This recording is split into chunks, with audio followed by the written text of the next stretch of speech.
Sedikit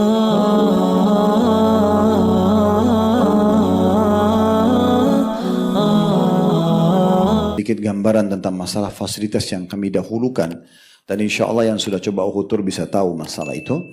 Kita akan coba memberikan gambaran di sini kenapa kita harus haji dan umrah, Bapak Ibu sekalian. Apa sebabnya?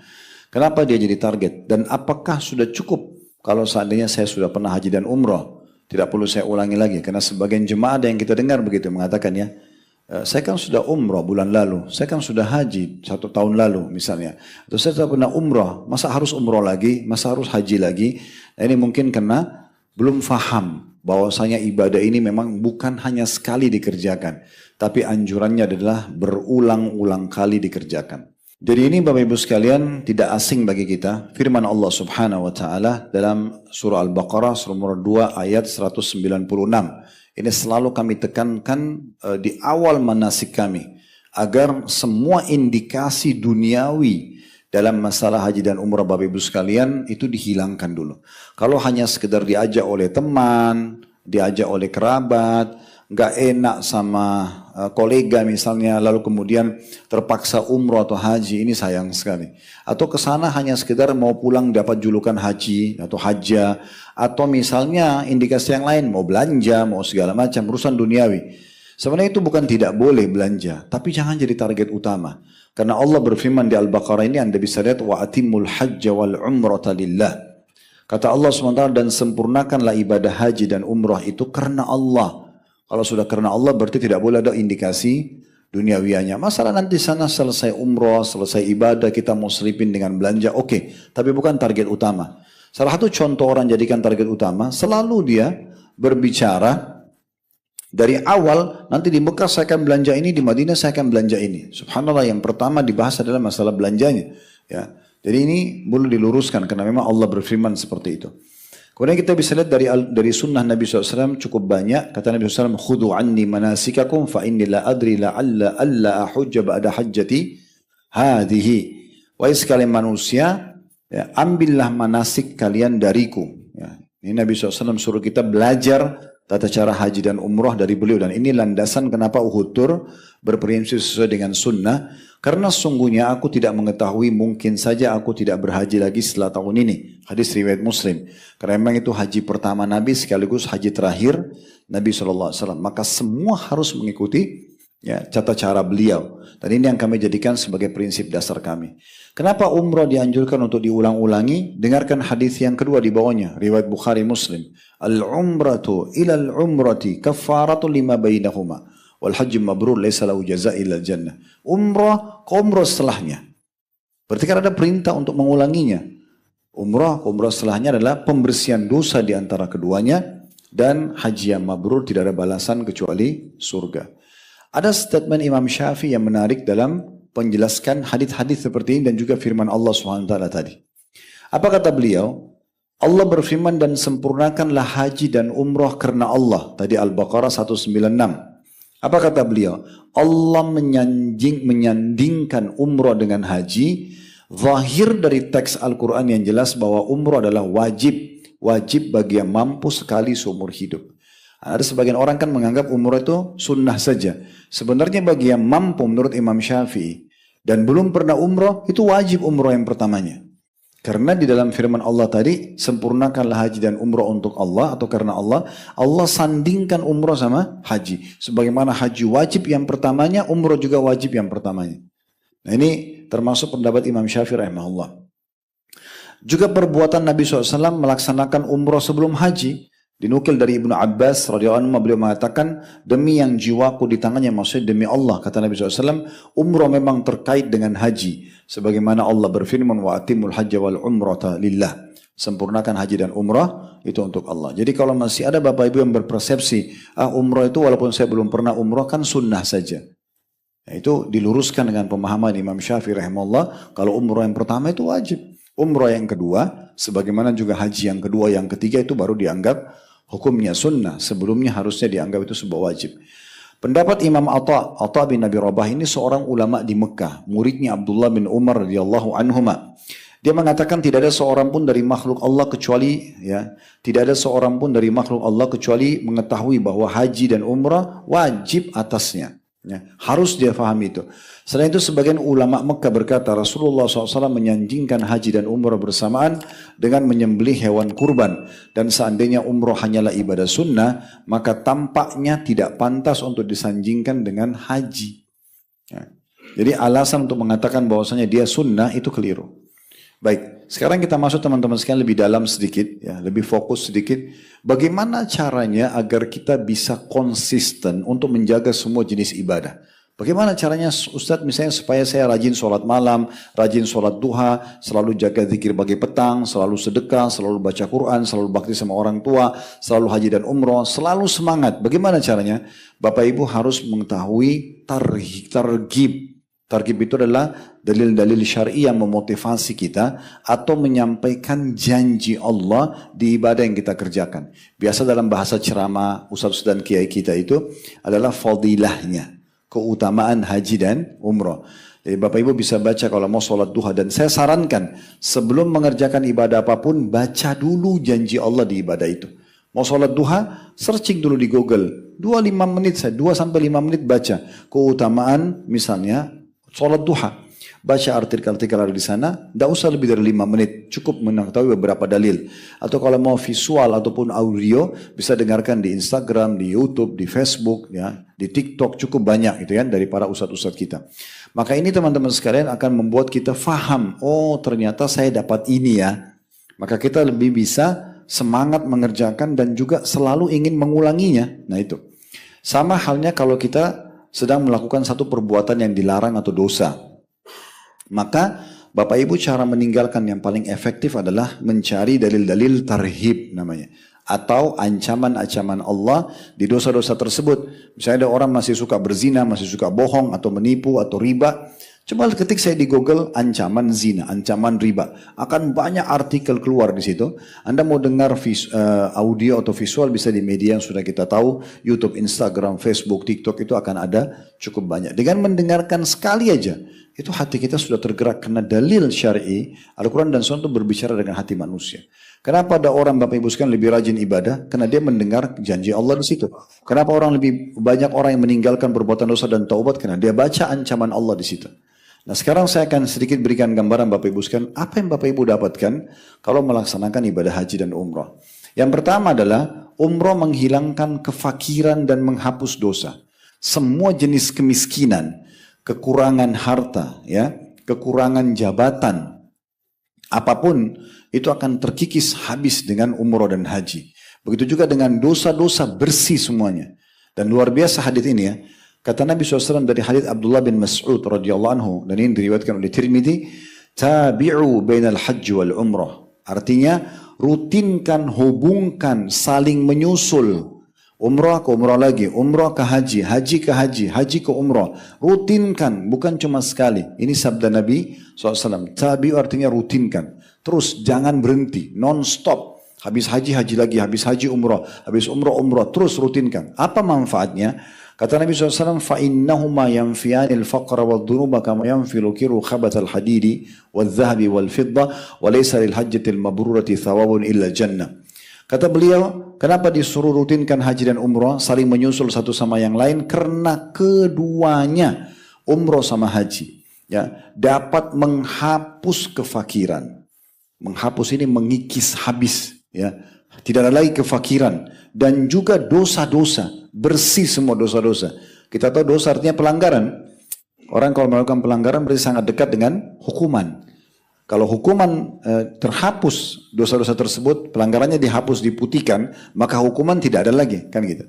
Jadi dua hal yang paling berbahaya bagi orang ini adalah kefakiran dan juga dosa-dosa yang mendatangkan konsekuensi hukuman, itu dihapus bersih. Nabi SAW berikan perumpamaan, sebagaimana ubapan tukang besi. Kita lihat tukang besi kalau mau bersihin, karat dari besi, emas dan perak. Kita lihat mereka menggunakan alat sekarang yang ada apinya kan, buapannya, sepertinya kan membuat semua karat besi hilang, semua karat dan kotoran emas dan perak juga bisa hilang, itu karena buapan apinya, semprotan apinya. Kita bisa bayangkan ya, berarti kalau kita ulangi lagi, umroh dan haji mengikis habis semua kefakiran dan juga dosa-dosa seperti tadi buapannya api itu membersihkan kikis habis karat-karat dari besi, emas dan perak. Dan tidak ada balasan haji yang mabrur mengikuti syarat dan rukun kecuali surga. Dapat tiket VIP untuk ke surga. Dan haji kita tahu sebenarnya cuma 6 hari. Dari tanggal 8 Zulhijjah hari Tarwiyah, tanggal 9 hari Arafah dan Muzdalifah, tanggal 10, 11, 12 dan 13 ini dikenal dengan hari-hari di Madinah ya. Tanggal 10 hari Nahar, hari Idul Adha, kemudian tanggal 11, 12, 13 hari Tasyrik. Hanya ini saja. Kenapa Ustaz travelnya ada yang kalau haji cuma 6 hari, ada yang sampai 15 hari, ada yang sampai 20 hari? Ya karena di sana jualan paket orang-orang di Saudi. Jual paket. Paket hotel itu dijual per hari sekian hari paketnya gitu ya. Jadi itu sama saja kita pakai cuma sekian hari dengan kita pakai banyak harinya. Itu biasanya sama saja biaya yang dikeluarkan. Baik, ini dalil pertama yang saya pribadi Bapak Ibu sekalian selalu jadikan hadis motivasi pertama. Saya buka travel, saya selalu ingin haji dan umrah itu karena hadis ini. Kemudian selanjutnya kata Nabi SAW, al-umratu ilal umrati kafaratun lima bainahuma, wal haji mabrur laysa lahu jazaa ilal jannah. Antara umrah dengan satu umrah setelahnya, bulan lalu sama bulan ini, 6 bulan lalu sama 6 bulan ini, tahun lalu sama tahun ini, 5 tahun lalu sama sekarang umrahnya misalnya, adalah pembersihan dosa di antara keduanya. Mungkin Bapak Ibu supaya lebih faham dan besarkan ini, dosa itu adalah pelanggaran yang sangat dekat dengan hukuman dan fasilitas bisa berkurang atau bahkan hilang. Sebagaimana sabda Nabi SAW dalam hadis yang lain, berapa banyak orang yang nikmat Allah, rezekinya tertahan justru karena dosa yang dia lakukan. Berarti kalau dihapuskan dosa, artinya fasilitasnya akan kembali kepada dia bisa pakai dan juga hukuman akan jauh dari dia. Lihat bagaimana Nabi Adam AS pada saat melanggar, dilarang makan buah tertentu di surga, kemudian dia makan bersama istrinya Hawa AS. Nabi Adam bukan minta untuk dikembalikan ke surga, tapi Nabi Adam beristighfar, minta dimaafkan dosa itu. Ya, Rabbana zalamna anfusana, ya Allah kami zalimi diri kami, wa illam taghfir lana wa tarhamna, kalau engkau tidak maafkan dan kasihani kami, lanakunanna minal khasirin, kami akan termasuk orang-orang yang rugi. Jadi ternyata Nabi Adam memberikan pelajaran kepada kita, kalau dimaafkan dosa, fasilitas akan kembali secara otomatis. Makanya selalu dijanjikan pembersihan dosa, itu luar biasa. Dan haji yang mabrur tidak ada balasannya kecuali surga. Kemudian juga sabda Nabi SAW, وَمَا مِنْ مُؤْمِنٍ يَظَلُّ يَوْمَهُ مُحْرِمًا إِلَّا غَابَتِ الشَّمْسُ بِذُنُوبِ. Tidak ada seorang mukmin pun yang sepanjang hari dalam keadaan ihram, melainkan matahari terbenam dengan membawa dosa-dosanya. Artinya dengan pakai ihram saja, walaupun belum prosesi tawaf, sa'i segala macam, sudah bersih dosa-dosanya. Ini luar biasa. Itu yang pertama. Yang kedua yang Bapak Ibu bisa dapatkan, Bapak Ibu akan menjadi tamu-tamu Allah. Dan juga plus ya, doa-doanya Bapak Ibu akan diijabah. Dalilnya jelas. Dalil pertama, hadis yang dihasankan oleh Syekh Al-Albani dalam silsilah hadis sahihah, dan ini diriwayatkan oleh Ibnu Majah dari hadis Jabir radhiyallahu anhu, bahwa Rasulullah sallallahu alaihi wasallam bersabda, "Al-hujjaj wal umar wafdullah, da'ahum fa'ajabu wa sa'aluhu fa'atahum." Sesungguhnya para jemaah haji dan jemaah umrah adalah para delegasi Allah, tamu-tamu khususnya Allah. Delegasi itu bisa tamu-tamu khusus, tamu kerajaan, tamu presiden, diistilahkan dengan delegasinya. Dikatakan para jemaah haji semuanya itu delegasi Allah. Allah memanggil mereka, nah ini tolong digarisbawahi dulu. Allah memanggil mereka. Saya mau tanya Bapak Ibu sekalian, bagaimana Allah memanggil Anda? Ya, Allah kita tidak dengarin suaranya, gitu kan? Bagaimana Allah memanggil dan menyuruh kita? Itu melalui sistem yang sudah Allah bentuk. Contoh misalnya Bapak Ibu sholat. Kan muadzin kan mengucapkan hayya 'alas shalah, ayo salat, hayya 'alal falah, ayo menuju kepada kemenangan gitu ya. Semua muadzin di muka bumi ini, mau orang Arab, mau orang bule, mau orang hitam dari Afrika, mau orang Melayu di Asia Tenggara, ucapannya sama. Hayya 'alas shalah, falah. Berarti sebenarnya mereka ini menjalankan tugas. Yang menyeru siapa? Allah. Allah yang panggil kita. Beruntunglah orang begitu dengar azan langsung seru panggilan tersebut. Nah sama dengan haji sama umroh. Sebenarnya panggilan Allah dari mana? Adanya informasi yang sampai kepada Bapak Ibu sekalian. Saya bicara ini bukan karena pemilik travel, bukan juga untuk mempromosikan Bapak Ibu boleh haji umroh sama travel manapun. Tapi saya sarankan kalau Bapak Ibu dapat flyer umroh dan haji, Bapak Ibu dengar cerita dari teman-teman atau kerabat, dapat cuplikan tiba-tiba buka media, ada cuplikan tentang Mekah Madinah, itu semua panggilan dari Allah. Bapak Ibu pekah nggak gitu loh? Itu panggilan. Makanya dikatakan di sini, ya, para jemaah itu adalah delegasi Allah memanggil mereka. Bagaimana Allah panggil? Ya sampainya informasi kepada dia. Dan ada hadis yang tidak asing sama kita, innamal a'malu binniyat. Semua sesuai dengan niatnya. Ini luar biasa hadis ini. Kalau Bapak Ibu pergi haji dan umrah nih, lalu Bapak Ibu pulang, saya mau umrah haji lagi deh. Niatnya berarti mau lagi, mengulangi. Pasti dia pergi lagi tuh dengan izin Allah SWT. Tapi kalau orang pulang lalu mengatakan, sudahlah saya sudah umrah sudah cukup. Ya udah niatnya begitu, Allah kasih begitu saja. Dia rugi sendiri. Maka hati-hati Bapak Ibu sekalian.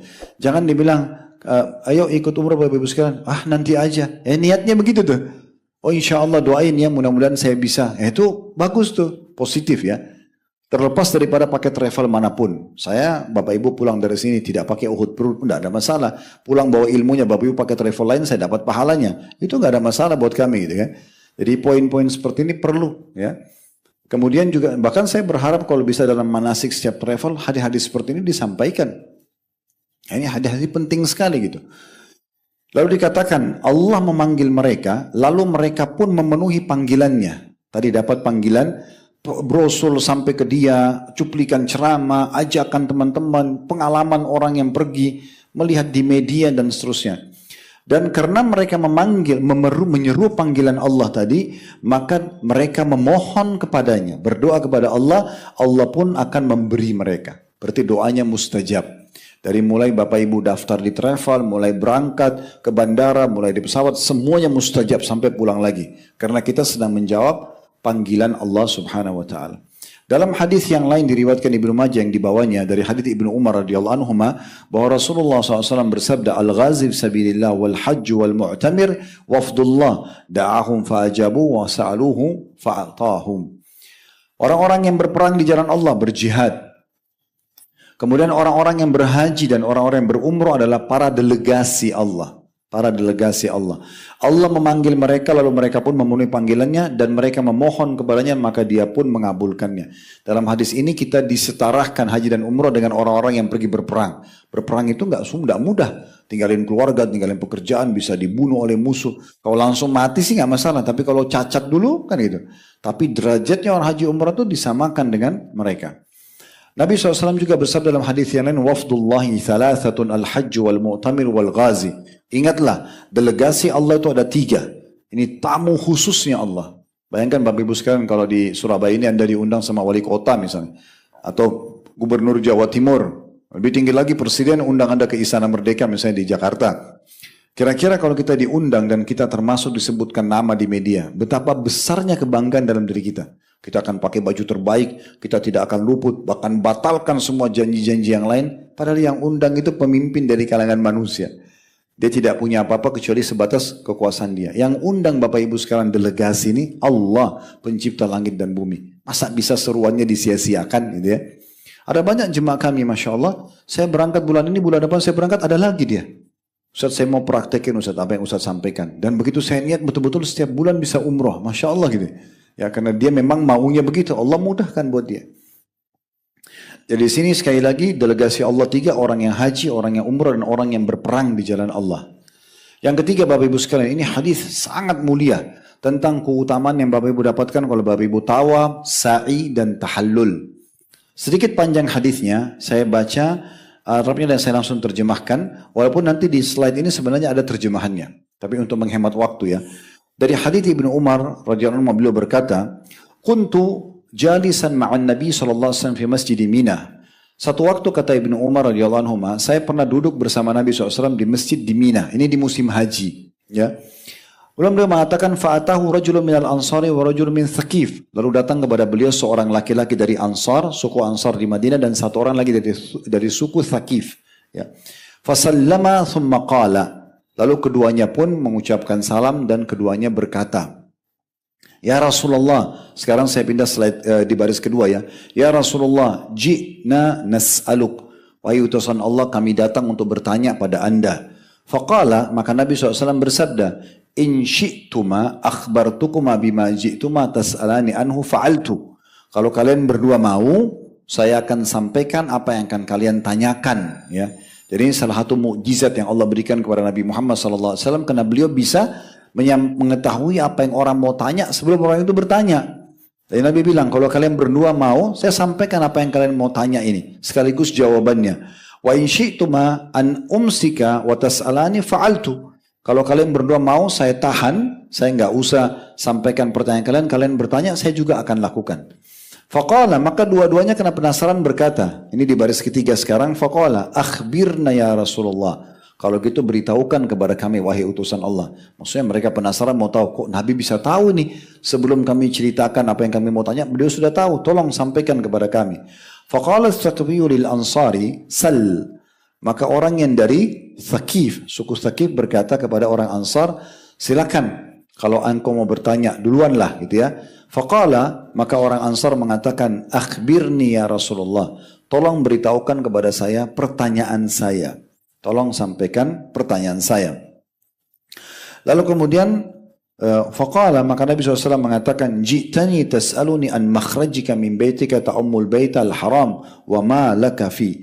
Sesungguhnya kamu datang kepadaku untuk bertanya, apa yang kau dapatkan pada saat mulai engkau keluar dari rumahmu ya, sampai menuju ke Baitillahil Haram.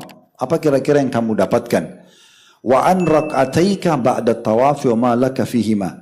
Dan pahala apa yang kamu dapatkan setelah tawaf solat 2 rakaat di belakang maqam Ibrahim yang hanya 5 menit itu saja.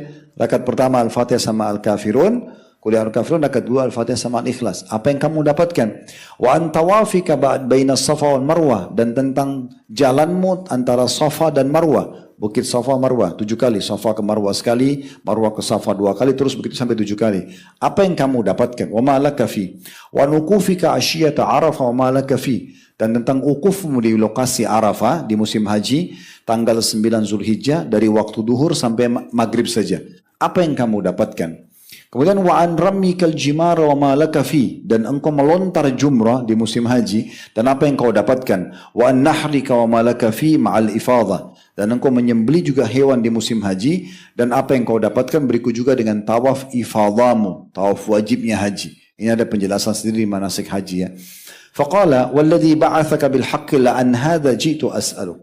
Aku bersumpah, kata orang tersebut ya, demi zat Allah yang telah mengutus anda dengan benar, benar-benar ini yang saya mau tanyakan. Jadi orang itu ternyata terjawab betul. Nabi tahu apa yang dia mau tanya.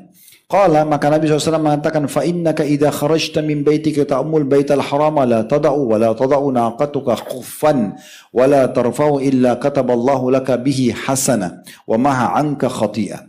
Ketahuilah, pada saat mulai kamu start untuk menuju ke Baitillahil Haram, kayak Bapak Ibu sudah mulai ke travel daftar misalnya, mulai ke bandara ya, semuanya itu tidak ada satu langkah kaki yang kamu langkahkan. Begitu juga hewan tungganganmu. Kalau naqa itu bahasa Arab itu terjemahnya Indonesia unta, karena masa dulu orang pakai unta. Kalau sekarang kita roda mobil, roda baling-baling pesawat, semua itu. Tidak ada satu langkahmu ataupun transportasimu kecuali akan dicatatkan setiap langkahnya satu pahala dan dihapus satu dosa. Ini berapa banyak pahalanya nih, roda mobil, roda motor, baling-baling pesawat, bus, kecepatan kereta nanti kalau dari Madinah ke Mekah misalnya kita pakai ya kereta cepat Haramain misalnya, berapa banyak pahalanya, karena semuanya Allah punya cara menghitungnya. Kita tidak bisa hitung lagi itu karena terlalu cepat baling-baling dan kita tidak tahu berapa ribu kali atau jutaan kali dia berputar pada saat kita sedang menuju ke sana. Semua itu dicatat satu pahala, dihapus satu dosa. Wa amma rak'ataka ba'da tawafi ka itki raqabati min bani Ismail. Adapun kau salat 2 rakaat di belakang maqam Ibrahim, ya, yang tadi saya bilang Al-Kafirun rakaat pertama setelah Al-Fatihah dan Al-Ikhlas setelah Al-Fatihah rakaat kedua, cuma 2-3 menit saja ini salatnya. Itu pahalanya sama dengan bebasin 1 orang budak dari anak Ismail. Mirip kasusnya Bilal. Bilal pernah jadi budak oleh Umayyah bin Khalaf di Mekah. Abu Bakar bebasin. Ya, semenjak dibebasin, apapun yang Bilal lakukan, Abu Bakar panen pahalanya. Kita bisa dapat raih pahala bebasin budak. Sekarang tidak ada perbudakan di masa kita. Setelah Perang Dunia Kedua sudah dihapus perbudakan di dunia ya. Sebelumnya ada. Tapi kita bisa dapat pahala bebasin budak hanya dengan sholat 2 rakaat di belakang makam Ibrahim. Wa amma tawafuka bis Safa wal Marwa ka idki 70 raqabah. Ini baris terakhir ya. Adapun tawafmu atau jamu jalan antara Safa dan Marwah 7 kali, itu sama dengan bebasin 70 orang budak. Jadi Safa ke Marwah 10 orang budak, Marwah ke Safa 10 orang budak. AC, ya, nyaman, ada air zam-zam, nyaman sekali. Tapi dapat pahala seperti bebasin 70 orang budak. Wa mauqufuka asyata Arafah. Adapun kamu pada saat wukuf di hari Arafah, mulai dari duhur sampai maghrib saja di Arafah, itu kata Nabi SAW, fa inna Allah yahbitu ila samai dunya. Pada saat itu Allah turun ke langit bumi dengan kemahakuasaan Allah. Kita tidak tahu bagaimana caranya. Dikatakan fayubahi bikumul malaika. Lalu Allah membanggakan kalian di depan para malaikatnya. Yaqul, sambil berfirman. Ibadi, ini baris kedua sekarang. Ibadi ja'uni syu'than min kulli fajjin amik. Dia telah hamba-hambaku itu datang dari seluruh penjuru pelosok yang sempit dari muka bumi ini. Mereka berdebu, ya. Yarjuna rahmati, mereka mengharapkan rahmatku.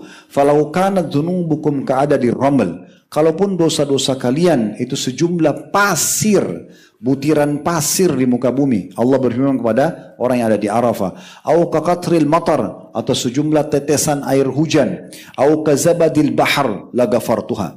Atau seperti ya buih di lautan. Kita lihat hembasan ombak biasa kalau ada kan ada kayak busa itu buih. Seperti itu pun jumlah dosa kata Allah SWT ya aku akan maafkan lagafartuha. Afidu ibadi makfuran lakum waliman syafa'tum lahu. Maka bubarlah kalian dari Arafah ini wahai hamba-hambaku dalam kondisi diampuni dosa-dosa kalian dan siapapun yang kalian rekomendasikan.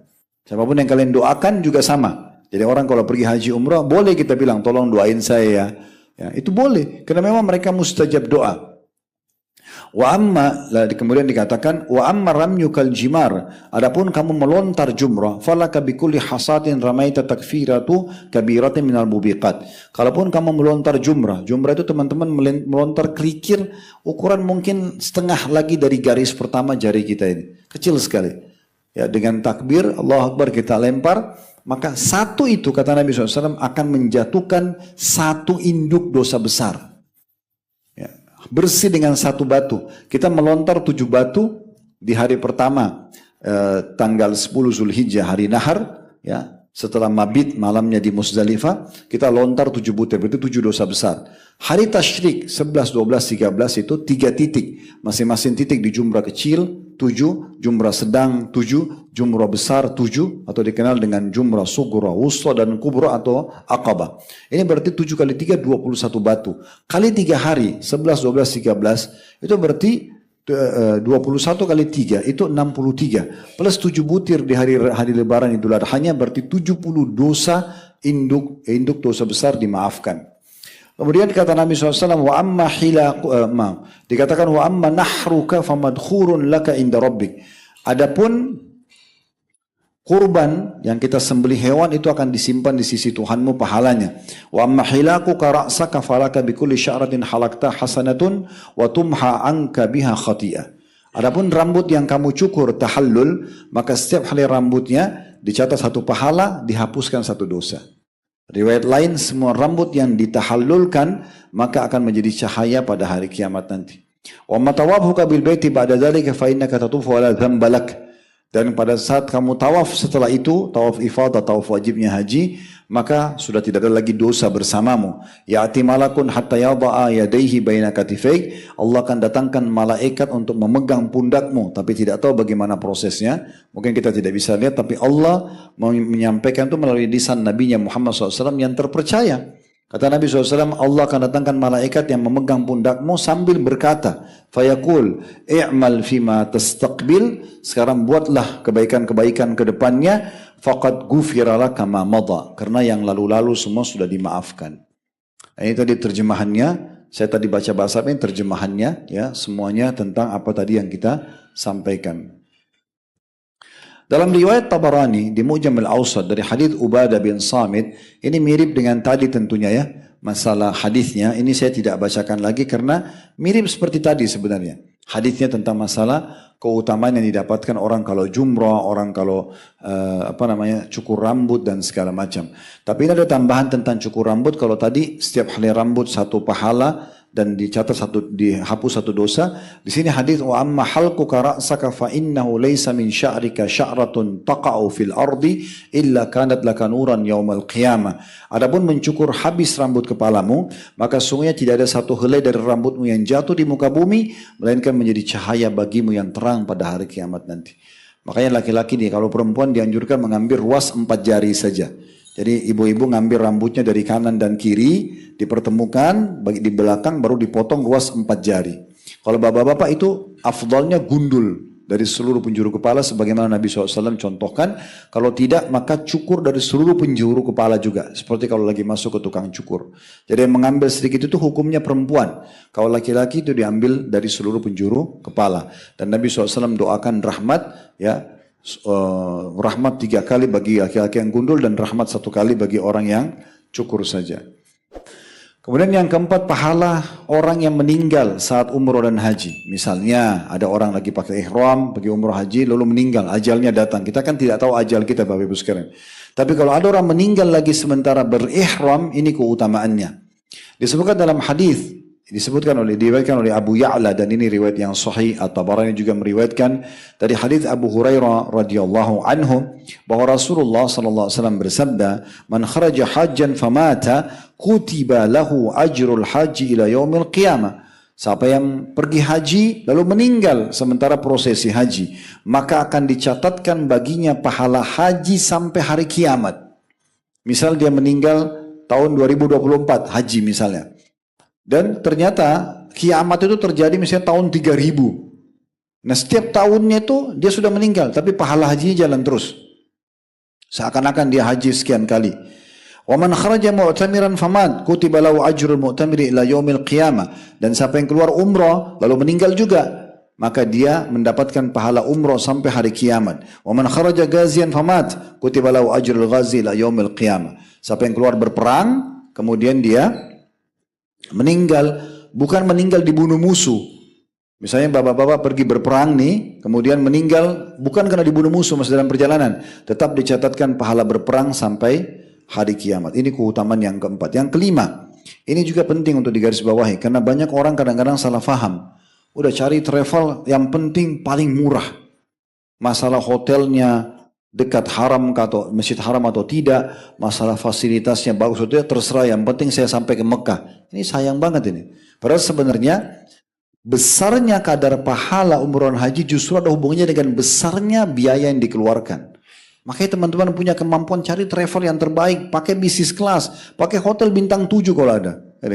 Karena memang Nabi SAW bersabda, ini nasihat Nabi untuk istri beliau, Aisyah radhiyallahu anha, dan ini juga berlaku bagi semua umat Islam.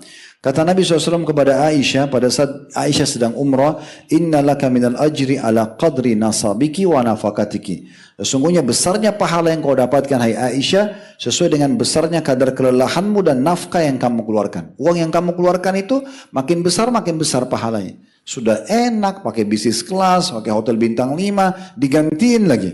Kan luar biasa gitu, ya. Dan perlu saya tambahkan fasilitas di Uhud kita selalu pakai on board semuanya. Semuanya internasional walaupun itu yang bronze. Walaupun paket bintang 3 kami makan pagi, makan siang, makan malam semuanya makan internasional. Jadi betul-betul buat jemaah jaga kesehatan dan stamina mereka. Dalam riwayat itu riwayat yang Hakim. Riwayat yang kedua kata Nabi SAW kepada Aisyah, "Inna ajruki fi umratuki ala qadri nafakatuki." Sesungguhnya hai Aisyah besarnya pahalamu itu sesuai ukurannya dengan kadar nafkah yang kau keluarkan. Jadi memang biaya umrah haji itu besar. Tapi Allah juga akan gantikan. Yang keenam, umrah dan haji tadi dokter sempat singgung ya. Mungkin belum sampaikan dalilnya, ini hadisnya bahwasanya dia pahalanya sama dengan jihad. Sebagaimana Nabi SAW bersabda ya, dalam hadis yang sahih pada saat Aisyah berkata, "Qultu ya Rasulullah, hal ala nisa'i min jihad?" Wahai Rasulullah, apakah perempuan juga pergi berjihad, berperang? Qala, kata Nabi SAW, "Alaihinna jihada la qitala fi al-hajj wal umrah." Mereka pergi berjihad yang tidak ada peperangan di dalamnya, itulah haji dan umrah. Jadi kalau ibu-ibu pergi haji dan umrah itu sama dengan pergi jihad bagi laki-laki. Lalu bagaimana laki-laki? Sama, dapat pahalanya juga kalau dia haji dan umrah, dia seperti pahala jihad. Dalam riwayat yang lain, jihadul kabiri wal dhaifi wal mar'ati al hajj wal umrah. Jihadnya orang yang lanjut usia, orang yang lemah dan perempuan adalah haji dan umrah. Sampai pernah dalam riwayat lain ada satu laki-laki bilang, ya Rasulullah, saya ini pengecut. Saya pengecut, tidak berani pergi perang. Saya juga lemah secara fisik. Ya, apa yang harus saya lakukan? Kata Nabi SAW, haji dan umrah ya akan memberikan pahala ya jihad tersebut. Atau kama qala Nabi SAW. Yang ketujuh, Bapak Ibu kalau ada kesempatan umrah Ramadan, insya Allah kalau Uhud Tour paket kami nanti 27 Februari. Itu tepatnya 27 Sya'ban. Kami akan masuk Madinah dulu, supaya jemaah adaptasi cuaca sebagaimana kami bahasakan tadi. 27 Februari masuk Madinah, kita akan belum puasa di situ. 28 Februari itu berarti 28 Sya'ban juga belum puasa. Biasanya itu melihat hilalnya di 28 Sya'ban. Kalau sudah besoknya ya, masuk Ramadan di 1 Maret, karena Februari juga sampai tanggal 28 saja, 1 Maret berarti 1 Ramadan. Nah itu berarti tanggal 28 kita akan tarawih pertama di Madinah, dan puasa pertama di Madinah 1 Maret, dan 2 Maret kita akan menuju umrah untuk mendapatkan pahala umrah Ramadan. Karena ini tersendiri. Hadits Bukhari dan Nasa'i juga Ibnu Majah, ringkasnya sebenarnya hadis ini cukup panjang, bunyinya umratu fi Ramadan ta'dilu hajjah. Umrah di bulan Ramadan sama pahalanya dengan haji. Dalam riwayat yang lain Nabi SAW pernah berkata kepada Ummu Sinan, seorang wanita dari Ansar, ma mana'aki an tahujji ma'ana, apa yang menghalangimu untuk haji bersama kami wahai Ummu Sinan? Qalat, maka perempuan itu berkata, lam yakun lana illa nadihani, kami tidak memiliki ya Rasulullah kecuali 2 ekor unta saja. Fahajja abu waladiha wa ibnuha ala nadij, dan ayah serta seorang putra ya sudah berangkat dengan haji dengan menunggangi 1 ekor unta. Wa taraka lana nadihan nantadihu alaihi, dan meninggalkan buat kami 1 ekor unta juga untuk menyiram tanaman kami. Maksudnya tidak bisa saya pergi haji karena tidak ada transportasi. Kemudian qala, maka Nabi SAW mengatakan, fa idza jaa Ramadan fa'tamiri. Kalau begitu kalau tiba Ramadan umrahlah kamu. Nabi SAW suruh Ummu Sinan umrah. Kenapa? Kata Nabi SAW, fa inna umrata fi Ramadan ta'dilu hajjah. Karena umrah Ramadan pahalanya sama dengan haji. Dalam riwayat lain ini yang sangat dahsyat ya, yang di bawah itu. Kata Nabi SAW, ta'dilu hajjatan au hajjatan ma'i. Nah tambahan ma'i ini yang dahsyat. Karena kata Nabi SAW, sama pahalanya atau menyamai pahala umrah Ramadan sama dengan haji plus bersamaku. Berarti bersama Nabi luar biasa dahsyatnya ya. Hanya biaya umrah tapi dapat pahala haji. Dan di Uhud alhamdulillah kita buat paket awal Ramadan, pertengahan Ramadan dan akhir Ramadan.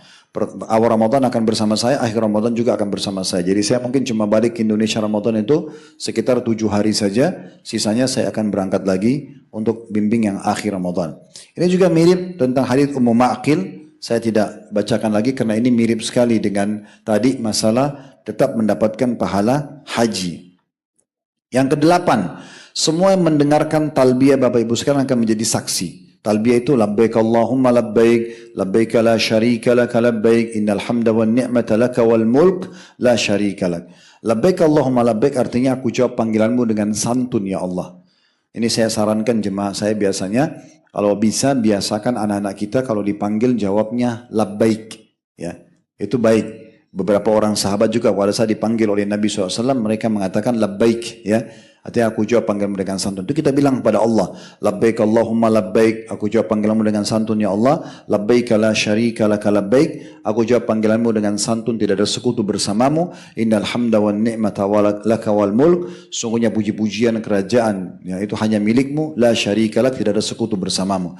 Jadi kalau kita ucapkan semua yang dengar ucapan itu apa saja ya, batu, air, orang, jin, angin, semua akan jadi saksi hari kiamat. Ini luar biasa. Disebutkan dalam hadis Nabi SAW, "Wa man mu'minin yulabbi lillahi bil hajj." Tidak ada seorang mukmin pun yang bertalbiyah kepada Allah untuk haji, illa syahida lahu ala ma yamini wa shimali ila manqati'il ard. kecuali ya melainkan ia akan disaksikan oleh apa saja yang ada di bagian kanan dan kirinya hingga ujung tepi bumi. Semua akan jadi saksi untuknya pada hari kiamat nanti. Itu hadis yang serupa, itu cukup banyak, saya angkatkan satu hadis. Yang kesembilan, mendapatkan jaminan surga. Siapa saja yang pergi haji umrah dapat jaminan surga. Dan ini hadis luar biasa, hadis yang diriwayatkan oleh Tabarani dalam Mu'jamil Awsat dan dikatakan hadis ini sahih. Dari hadis Abu Hurairah radhiyallahu anhu bahwa Rasulullah SAW bersabda, "Ma ahalla muhillu qattun illa bushir, wa ma kabbara mukabbirun qattun illa bushir." Qila ya Rasulullah bil jannah, qala na'am. Tidak ada seorang pun yang bertalbiyah, melainkan ia diberi kabar gembira. Dan tidak ada seorang pun bertakbir, melainkan akan diberikan kabar gembira. Ini kalau haji dan umrah. Ditanyakan, ya Rasulullah, apakah yang Anda masukkan dijamin surga? Kata Nabi SAW, ya dijamin surga. Jadi begitu kita mengerjakan hal tersebut.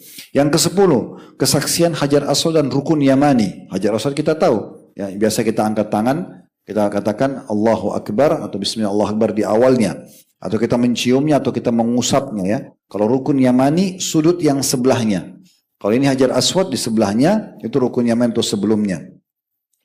Ibnu Abbas menukil riwayat bahwasanya Nabi SAW bersabda tentang Hajar Aswad, "Wallahi la yub'athanna Allahu yawmal qiyamati lahu aynani yubsirani bihima wa lisanun yantiqu bihi yashhadu ala man istalamahu bihaq." Demi Allah, Allah benar-benar akan membangkitkannya kelak pada hari kiamat. Hajar Aswad yang kita lihat di Mekah itu akan ada juga hari kiamat, kita lihat. Lalu apa dikatakan oleh Nabi SAW? Benar-benar nanti dia akan mempunyai dua mata dan juga yang bisa melihat dan lidah yang bisa berbicara. Hajar Aswad akan memberikan kesaksian bagi siapa saja yang mengistilamnya dengan hak. Istilam itu bisa mencium, bisa mengusap, bisa memberikan isyarat tangan. Tiga-tiganya disebutkan dalam riwayat yang sahih. Abdullah bin Amr bin As radhiyallahu anhu mengatakan bahwasanya Rasulullah SAW bersabda dalam hadis riwayat Ahmad dengan sanad hasan, "Ya'tir ruknu yaumal qiyamati a'zam min Abi Qubais lahu lisanun wa syafatan." Sungguh betul-betul nanti rukun ya, Yamani, rukun Hajar Aswad ya, akan datang pada hari kiamat dalam keadaan lebih besar daripada Abi Qubais. Ini sebuah gunung yang besar, tapi sekarang sudah tidak ada. Dulunya ada di sebelah Safa dan Marwah ya. Itu mempunyai satu lidah dan dua bibir yang akan berbicara. Yang ke-11, keutamaan minum air Zam-Zam. Walaupun di Indonesia kita bisa dapatkan, tapi di Mekah sumbernya kita bisa langsung minum setiap saat ya. Dan saya sarankan Bapak Ibu yang pergi haji atau umroh jangan luput untuk selalu minum air Zam-Zam ya. Berhenti udah minum air mineral biasa karena mumpung di depan mata. Bisa ambil dari masjid atau minum selama di masjid atau minta mutawifnya belikan 5 liter dekat-dekat hotel cukup banyak selalu diminum. Bisa diminum teh, minum kopi, minum air biasa atau minum air putih itu dengan Zam-Zam. Karena kata Nabi SAW, ya ini berhubungan dengan air Zam-Zam dalam hadis riwayat Tabarani dalam Mu'jamul Kabir, khairu ma'in ala wajhil ardi ma'u Zam-Zam. Ketahuilah air terbaik di muka bumi secara kualitas dan manfaat itu adalah air Zam-Zam. Dikatakan fihi ta'amut tu'mun wa shifa'us suqm ya. Di dalamnya ada makanan yang mengenyangkan dan obat dari segala macam penyakit. Jadi ini penyampaian Nabi SAW luar biasa. Lanjutan hadis ini tentang sebuah air di Yaman, tapi menurut saya ini tidak perlu dibahas karena ini tentang masalah air yang dianggap kurang baik oleh Nabi SAW. Itu kan karena air itu ada pagi hari, sorenya hilang. Tapi saksi bahasan kita adalah awal potongan hadis, air terbaik di muka bumi adalah Zam-Zam. Kemudian juga dalam hadis yang lain kata Nabi SAW, Zam-Zam ta'amu tu'min wa shifa'u suqmin. Zam-Zam itu adalah makanan yang mengenyangkan walaupun dia dalam bentuk air, serta juga penawar untuk semua penyakit. Ya, sebagian ulama ada yang mentaklik, memberikan gambaran akan beda mungkin, akan lebih bagus secara kualitas Zam-Zam yang diminum langsung dari sekitar Masjidil Haram. Karena Zam-Zam itu sumurnya di situ dan terdengar tilawah Al-Quran dari imam-imam haram. Jadi seakan-akan Zam-Zam itu pun ya punya keberkahan tambahan dengan adanya ayat-ayat Al-Quran. Juga hadits Ibnu Abbas beliau mengatakan, aku mendengar kata Abu Tufail ya. Ia berkata bahwa saya pernah mendengarkan Ibnu Abbas, kunna nusammiha syuba'ah yakni Zam-Zam. Kami dulu di masa Nabi SAW kata Ibnu Abbas menamakan Zam-Zam dengan pengenyang ya. Wa kunna najiduha ni'mal auni 'alal 'iyal, dan kami mendapatkan Zam-Zam sebaik-baik nikmat bagi keluarga kami. Ini mungkin sudah penjelasannya saja. Ini juga yang perlu diketahui, Zam-Zam, ma'u Zam-Zam lima syuribalah, Zam-Zam itu berkhasiat dengan niat orang yang meminumnya. Yang riwayat Imam Hakim, makanya Imam Syafi'i mengatakan, aku minum Zam-Zam dengan meminta 3 hal. Minta agar panahanku tidak meleset, karena Imam Syafi'i suka sekali memanah. Beliau mengatakan, setelah minum Zam-Zam panahanku tidak pernah meleset. Yang kedua, aku minta agar menjadi ulama muslimin, dan betul-betul beliau menjadi ulama muslim. Dan yang ketiga, minum Zam-Zam minta agar dimasukkan ke dalam surga, karena Nabi SAW bilang Zam-Zam sesuai dengan niat orang yang meminumnya. Ke-12, Bapak Ibu dapat keutamaan berlipat gandaan sholat di Masjidil Haram. Ini yang paling sering disampaikan oleh para ulama-ulama dan dai-dai kita. Tapi perlu saya titik beratkan kembali hadits Abdullah bin Zubair radhiyallahu anhuma. Bila Abdullah sahabat, Zubair ayahnya sahabat juga. Maka kami mengatakan radhiyallahu anhuma. Dia mengatakan bahwasanya Rasulullah SAW bersabda, salatu fi masjid hadha afdal min alfi salatin fi masiwahu minal masajid. Salat di masjidku ini, maksudnya Masjid Nabawi, lebih afdal 1000 kali lipat dibandingkan salat di masjid lain. Tolong garis bawahi, 1000 kali lipat. Pemahamannya gimana? Kalau kita sholat duhur 1 kali di Masjid Nabawi sendirian, maka sama dengan 1000 kali sholat duhur di Indonesia. Bapak Ibu bayangkan tadi sholat duhur misalnya 4 rakaat kalau mukim atau 2 rakaat kalau musafir. Anggap mukim 4 rakaat. Salam, sholat lagi 4 rakaat.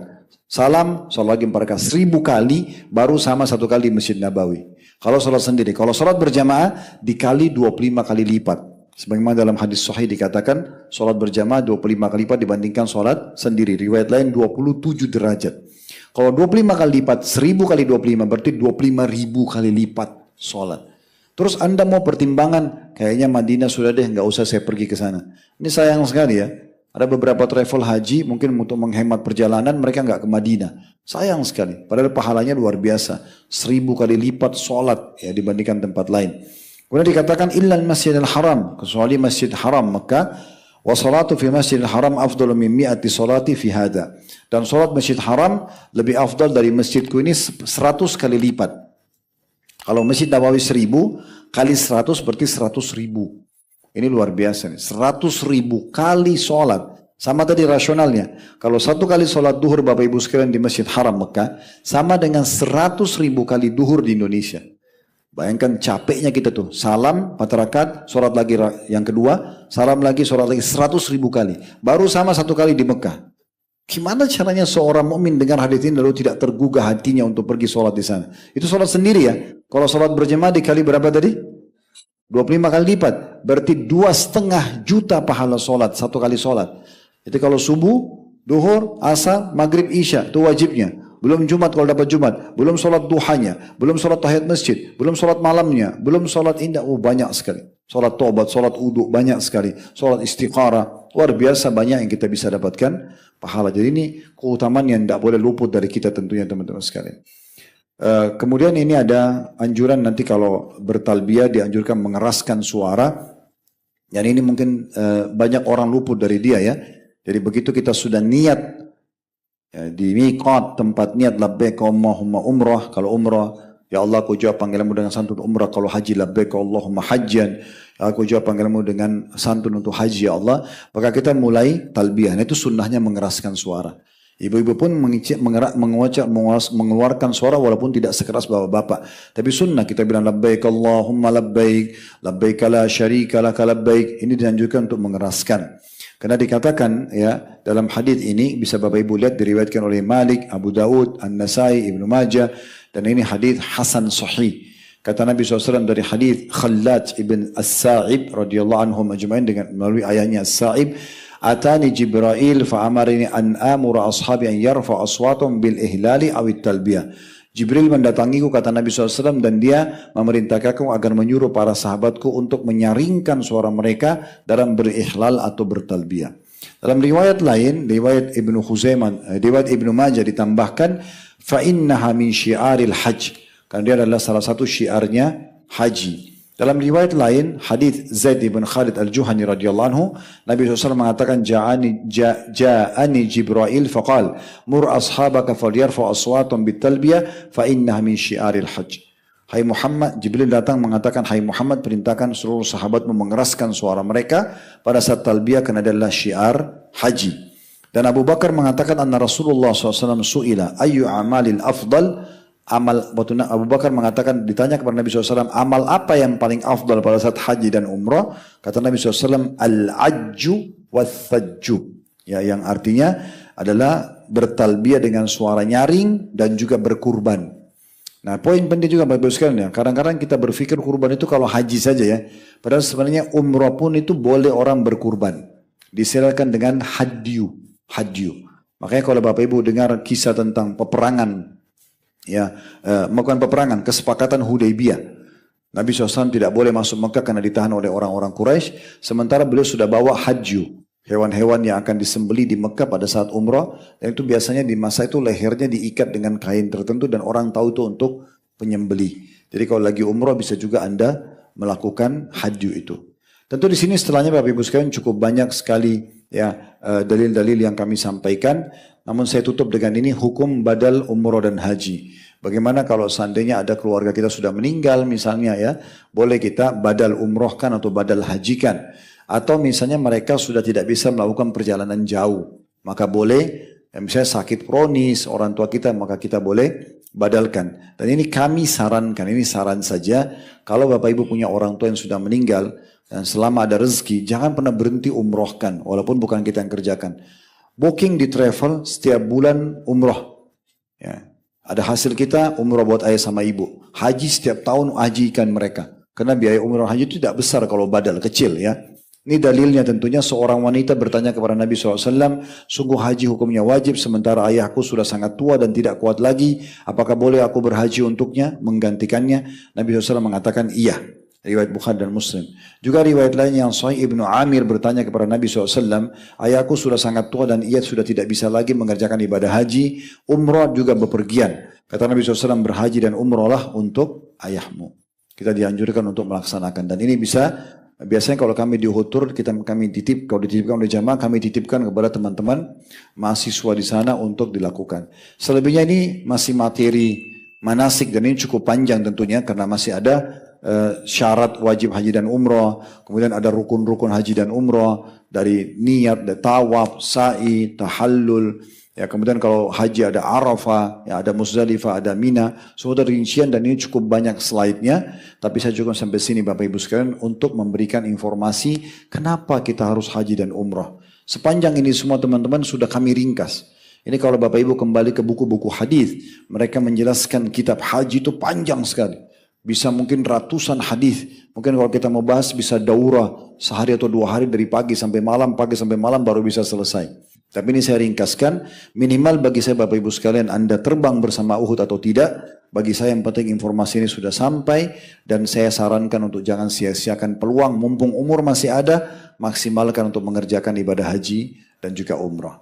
Ini dari kami insya Allah, dan bagi Bapak Ibu yang berminat lanjut mengetahui tentang informasi perjalanan kami, bisa mendatangi medsos kami, Instagram Uhutur, ada Instagram Uhutur Surabaya, Alhamdulillah juga sudah dibuka, Instagram juga pusat sudah ada, dan kami punya satu SOP, semua yang berasal dari kota, misalnya kota Surabaya, maka akan diambil alih oleh teman-teman kami di Surabaya untuk pendaftarannya. Kalaupun yang dari Surabaya daftar ke pusat, maka tetap kami anggap itu adalah pendaftaran dari Surabaya untuk membantu teman-teman agar di cabang itu bisa hidup.